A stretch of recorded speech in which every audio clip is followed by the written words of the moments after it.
Kakak ipar saya dah tahu. Assalamualaikum. Tak baik. lagi. Jangan ganggu suami saya.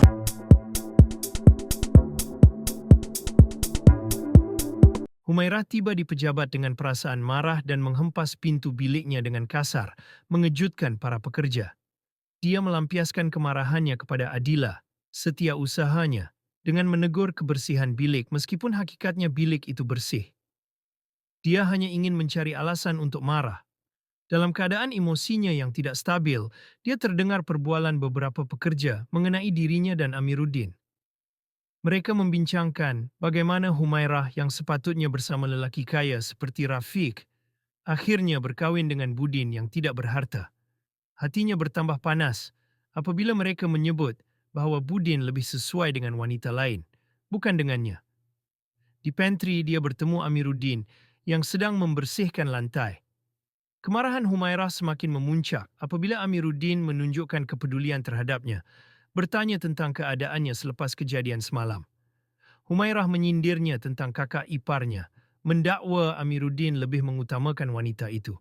Amiruddin hanya bersabar dan tetap melayan istrinya dengan baik, tetapi Humairah terus memprovokasinya, menuduhnya ada hati dengan kakak iparnya. Humairah berang apabila Amiruddin menyerahkan segalanya kepada takdir, lalu dia meluahkan ketidaksukaannya, bahkan meminta Amiruddin menceraikannya.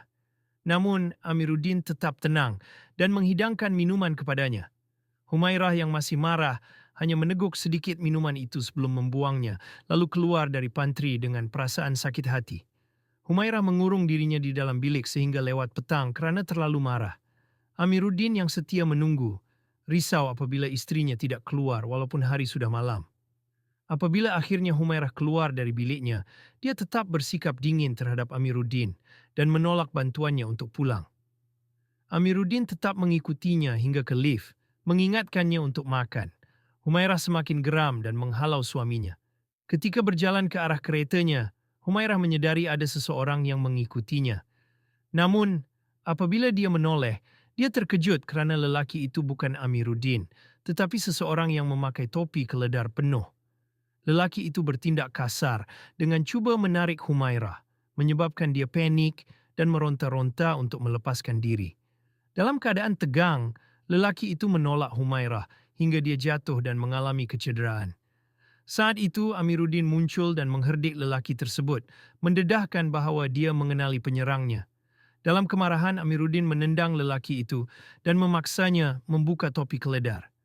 Humairah terkejut apabila melihat wajah Razak, seseorang dari masa lalunya. Amiruddin tidak membiarkan Razak terlepas dan berhasrat menghubungi polis. Namun dalam keadaan kelam kabut, Razak tiba-tiba mengeluarkan botol berisi cecair berbahaya dan menyimbahnya ke arah Humairah. Dengan pantas, Amiruddin bertindak sebagai perisai, menyebabkan cecair itu mengenai dirinya.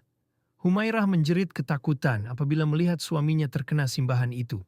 Humairah duduk di sofa sambil memandang Amiruddin yang lena tidur, sementara kakinya yang terseliuh terasa berdenyut-denyut. Tiba-tiba telefon bimbit Amiruddin berbunyi. Humairah mencapainya dan membaca mesej daripada kakak ipar suaminya yang risau kerana Amiruddin masih belum pulang. Dengan marah dan cemburu, Humairah membalas mesej tersebut dengan nada menyindir, menyuruh wanita itu tidak lagi mengganggu suaminya. Ketika Amiruddin terjaga, Humairah segera memasukkan kembali telefon itu ke dalam bagnya setelah memadam perbualan tersebut. Dalam keadaan masih lemah akibat kecederaan di perut, Amiruddin tetap mengambil berat tentang Humairah dan bertanya tentang kakinya. Namun Humairah terus bersikap dingin dan sinis, menganggap pertolongan Amiruddin bukan sesuatu yang istimewa. Dia juga menyindir parut di perut Amiruddin, mencadangkan agar suaminya melakukan pembedahan kerana keluarganya mampu membayar kos tersebut. Amiruddin hanya tersenyum tenang, meskipun istrinya berterusan merendah-rendahkannya. Apabila Datuk Malik, Datin Orchid dan Nenek Bunga tiba, mereka lega melihat Amiruddin selamat. Namun, Humairah masih bersikap sombong, memperkecilkan kecederaan suaminya yang terkena simbahan cuka getah, mengatakan bahawa orang kampung seperti Amiruddin sudah biasa dengan perkara itu.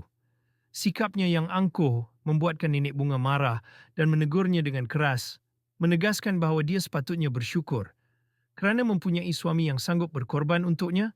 Humairah yang berasa tercabar membalas kata-kata neneknya dengan nada sinis dan marah, menuduh mereka hanya mengambil berat tentang Amiruddin dan mengabaikannya yang turut cedera. Datin Orchid dan Datuk Malik berasa kecewa dengan sikap Humairah yang tidak tahu menghargai suami sendiri.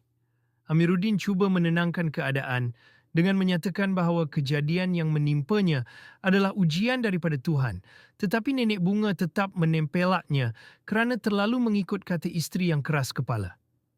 Humairah yang berasa tersinggung segera keluar dari bilik dengan hati yang panas. Setelah keadaan sedikit reda, Datuk Malik menyatakan kebimbangannya terhadap keselamatan anaknya, berharap pihak polis dapat menangkap Raza. Sementara itu, Amiruddin meminta untuk keluar dari hospital, memberitahu bahawa dia tidak mampu menanggung kos rawatan. Mendengar kata-kata itu, Datuk Malik terdiam. Hatinya tersentuh dengan keadaan menantunya yang serba kekurangan, tetapi tetap tabah menghadapi hidup.